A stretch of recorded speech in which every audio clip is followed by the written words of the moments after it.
தாமரை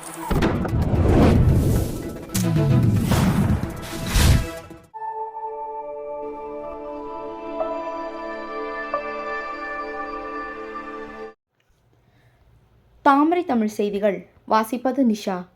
புயல் முன்னெச்சரிக்கை நடவடிக்கையாக நீர்த்தேக்கத்தின் கொள்ளளவை குறைக்கும் வகையில் புழல் ஏரியிலிருந்து திறக்கப்பட்டு வரும் உபரி நீர் 400 கன அடியிலிருந்து 1000 கன அடியாக அதிகரிப்பு.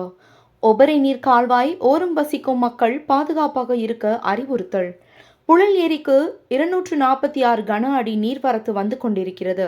3300 மில்லியன் கன அடி கொள்ளளவு கொண்ட புழல் ஏரியில் நீரிருப்பு 2792 மில்லியன் கன அடியாக உயர்ந்துள்ளது. 21.2 அடி உயரம் கொண்ட புழல் ஏரியில் 18.91 அடி உயரம் நீர்மட்டம் உள்ளது. சென்னை குடிநீருக்காக 184 கன அடி நீர் வெளியேற்றப்பட்டு வருகிறது.